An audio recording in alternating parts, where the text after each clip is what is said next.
कभी आपने सोचा है कि कुत्ते टांग उठाकर पेशाब क्यों करते हैं और क्या होगा प्लेन के उड़ते समय ही उसका दरवाजा खुल जाए। एक ऐसी नदी जिसमें खून बहता है और चांद पर शीशा क्यों रखा गया है। ऐसे ही फैक्ट्स को जानने के लिए वीडियो को एंड तक देखना। नंबर 25, अलास्का में एक जगह है जिसे ब्लड फॉल्स कहते हैं और देखने में इसका पानी खून जैसा दिखता है, लेकिन ऐसा इसलिए होता है क्योंकि पानी में आयरन ऑक्साइड बहुत ज्यादा होता है, तो इसलिए इसका पानी खून जैसा दिखता है। नंबर 24, आपने ये तो सुना होगा कि दूध पीने से आपकी हड्डियां मजबूत होती है, पर ये बात कुछ हद तक सही है और कुछ हद तक गलत भी, क्योंकि अगर आप एक वुमन हो तो दूध पीने से आपकी हड्डियां मजबूत होने की बजाय उल्टा कमजोर हो जाएगी। और ये फैक्ट शायद ही आप में से किसी को पता होगा, तो इस फैक्ट के लिए एक लाइक तो बनता है। नंबर 23, आपने ये बात बहुत बार सुना होगा कि इस कंपनी का सर्वर इतना बड़ा है और इस कंपनी का इतना, लेकिन क्या आपने उन कंपनीज के सर्वर रूम देखे हैं? नहीं देखे तो ये देखो कुछ बहुत बड़ी और फेमस कंपनीज का सर्वर रूम्स। आपको किस कंपनी का सर्वर रूम सबसे ज्यादा पसंद आया कमेंट में जरूर बताना। नंबर 21, चलिए मैं आपको मिलाता हूँ दुनिया के सबसे बदसूरत दिखने वाली मछली से, जिसका नाम है बोल्ड फिश। और यही नहीं,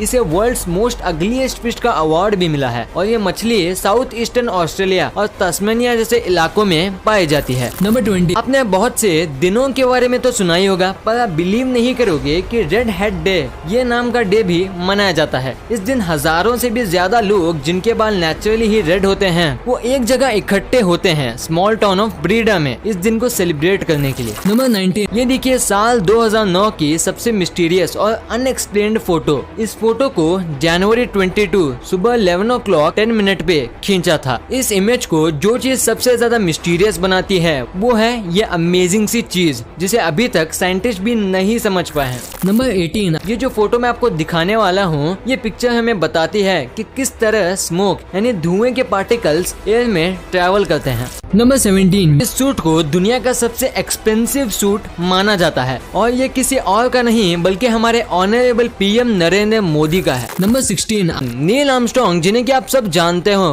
पर आप बिलीव नहीं करोगे कि उन्होंने चांद पर जाने के बाद वहाँ पर एक बहुत बड़ा शीशा रखा था। और आप सभी के मन में ये सवाल तो आया होगा कि चांद पर इस शीशे को भला क्यों रखा गया। तो सुनो, साइंटिस्ट को अपोलो 11 के मिशन के वक्त भी धरती से चांद की कितनी दूरी है उसका पता नहीं था और वो वजह थी जिसके कारण चांद पर इस शीशे को रखा गया और उसके बाद पृथ्वी से उस शीशे तक एक लेजर बीम को दागा गया और फिर उस लाइट के आने और जाने के टाइम को कैलकुलेट करके धरती और चांद के बीच का एग्जैक्ट डिस्टेंस निकाला गया और इस पूरे एक्सपेरिमेंट को लूनार लेजर रैगिंग एक्सपेरिमेंट कहा गया। नंबर 15, एक मछली है टाइगर फिश। ये मछली आपके सोच से भी ज्यादा शातिर है और तेज है। दोस्तों कहा जाता है कि ये मछली बड़े मगरमच्छ को भी बहुत आसानी से अपना शिकार बना लेती है और इसकी चालाकी का तो कोई जवाब ही नहीं। दोस्तों ये अपने ऊपर होने वाले हमलों को तुरंत भांप लेती है। अक्सर ये टाइगर फिश शांत पानी में ही पाई जाती है क्योंकि तेज बहाव या तूफानी इलाकों में इसे शिकार करना बिल्कुल पसंद नहीं है। नंबर 14, दोस्तों क्या आपको पता है कि डोनाल्ड ट्रंप की मशहूर कार कैडिलैक 1 कौन चलाता है? दोस्तों ये आम ड्राइवर्स के तरीके बिल्कुल नहीं होते। आसान शब्दों में कहूँ तो ये बहुत खतरनाक और चालाक किस्म के ड्राइवर्स होते हैं। दोस्तों इनके 3 से 4 ट्रेंड ड्राइवर्स होते हैं। हर दिन उनका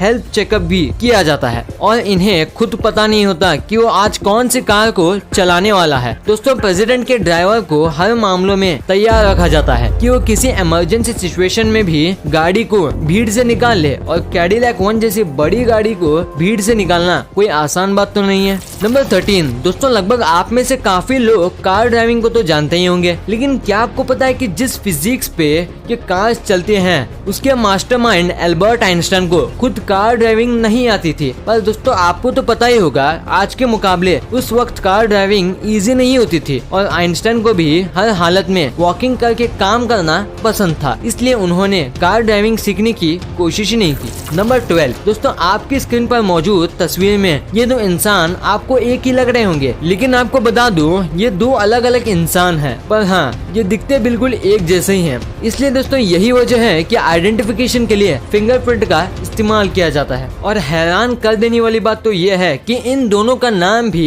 एक जैसा ही था और ये एक ही जेल में कैदी थे, पर जेल में आने से पहले इन दोनों ने एक दूसरे को पहले कभी नहीं देखा था। नंबर 11, जेसिका पैदा ही बिना हाथों के हुई। पर दोस्तों आप ये जानकर हैरान रह जाएंगे कि जेसिका एक पायलट है और पायलट के साथ साथ सर्फिंग और कराटे भी इनको आती है। जेसिका मिसाल है उन लोगों के लिए जो लोग अपने हैंडीकैप होने का बहाना देते हैं। नंबर 10, दोस्तों दुकानों से जो हम सेब खरीदते हैं, आपको क्या लगता है कि वो ताजे होते हैं, हाँ या ना? कोई बात नहीं दोस्तों, मैं बता दूं, दरअसल मार्केट में हर तरीके के सेब पाए जाते हैं, लेकिन अगर आपको पता करना है क्या वो फ्रेश और प्योर हैं, तो आपको ज्यादा कुछ नहीं करना, बस उस सेब को पानी में डालना होता है। अगर वो पानी में डूब गया तो इसका मतलब है कि वो मिक्स है, लेकिन अगर वो तैर रहा है तो समझ लीजिए कि वो प्योर है, क्योंकि दोस्तों फ्रेश सेब में 25% हवा होती है। नंबर 9, क्या आप इस बात पर भरोसा कर सकते हो कि जर्मनी जैसे देश ने वर्ल्ड वॉर 1 में एक ब्रिटिश कैदी को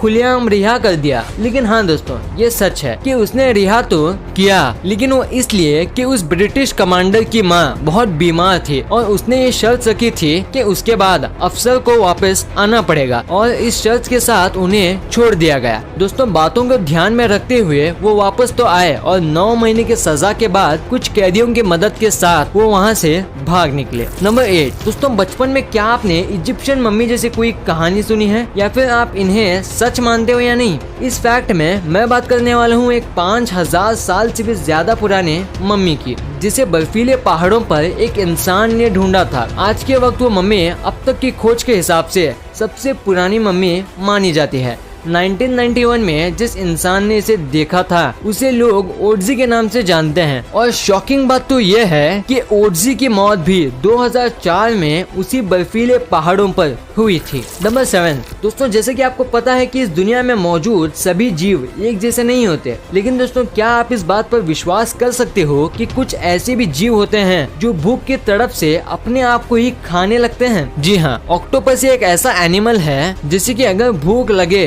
पर कोई शिकार ना मिले तो वो अपने ही शरीर के हिस्सों को खाने लगता है, और इसे कुछ लोग एक बीमारी भी समझते हैं, लेकिन आज तक इसका पता नहीं चल सका है कि आखिर ऐसा क्यों होता है। नंबर 6, दोस्तों शायद आप सोचते होंगे कि किसी मूवी के एक्टिंग या स्टोरी को देखकर ही उसे अवार्ड दिया जाता है, लेकिन दोस्तों आज मैं आपको एक वहम तोड़ देने वाला हूँ। दोस्तों क्या आपने टाइटैनिक देखी है? जरूर देखी होगी, लेकिन क्या आप जानते हो कि टाइटैनिक ने 11 ऑस्कर्स जीते हैं? पर शॉकिंग बात तो ये है कि एक अवार्ड भी एक्टिंग के लिए नहीं जीता, बल्कि बेस्ट डायरेक्टर और बेस्ट पिक्चर के लिए जीता था। यहाँ तक कि एक्टर्स को नॉमिनेट भी नहीं किया गया। नंबर 5, दोस्तों आजकल के हर शहर में ऐसे अस्पताल हैं जहाँ प्रेगनेंसी टेस्ट बहुत आसानी से हो जाते हैं, लेकिन दोस्तों क्या आपने कभी सोचा है कि पहला प्रेगनेंसी टेस्ट कैसे किया होगा? दरअसल दोस्तों लगभग 1350 BC में इजिप्शियन औरतें वीट्स या बार्ली सीड्स पर यूरिनेट करती थी अपने प्रेगनेंसी का पता लगाने के लिए। जब वो यूरिनेट करती थी तो जो सीड्स होते थे वो जल्दी जल्दी स्प्राउट होने लगते थे, जिससे उन्हें अंदाजा लग जाता था कि क्या वो प्रेग्नेंट हैं या नहीं। नंबर 4, दोस्तों क्या आपको पता है कि साउथ कोरिया के लोग किसी अपने के चले जाने पर उनके ढांचे को कुछ इस तरह के बीड्स में तब्दील करके अपने पास रखते हैं? दोस्तों क्या आप इन बातों पर यकीन कर सकते हो कि आज के वक्त में दुनिया में लोग ऐसा भी कर सकते हैं? और आप ये जानकर हैरान रह जाओगे कि ये कोई बहुत सदियों से चली आने वाली बात नहीं है, हाल ही में लोगों ने इसकी शुरुआत की है, लेकिन दोस्तों कोरिया में रहने वाले सभी लोग ऐसा नहीं करते। नंबर 3, दोस्तों क्या आप बर्थडे पार्टी पे केक्स को फेस पे पंच करने के शौकीन हो? अगर हाँ तो ये फैक्ट आपके लिए है। कभी कभार ऐसा होता है कि केक्स को थोड़ा बड़ा बनाने के लिए उसमें लकड़ियों का भी इस्तेमाल किया जाता है, जिन्हें बीच में लगाकर केक को बैलेंस किया जाता है। तो उम्मीद है आगे से आप केक को पंच करने से पहले 10 बार सोचेंगे। नंबर 2, दोस्तों क्या कभी आपने सोचा है कि क्या होगा अगर आप एक दिन मान लो प्लेन में जा रहे हो और अचानक से प्लेन का दरवाजा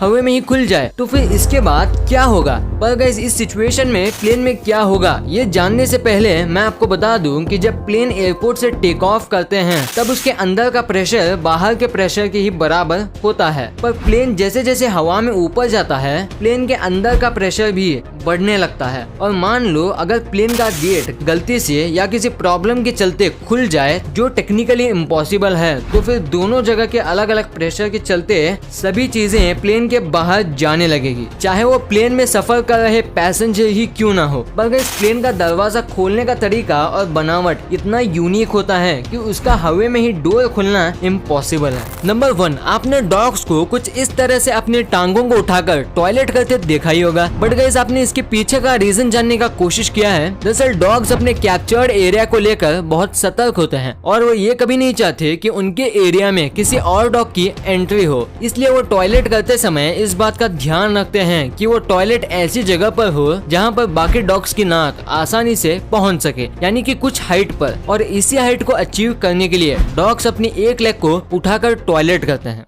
वीडियो अच्छी लगी तो इस वीडियो को लाइक कर देना।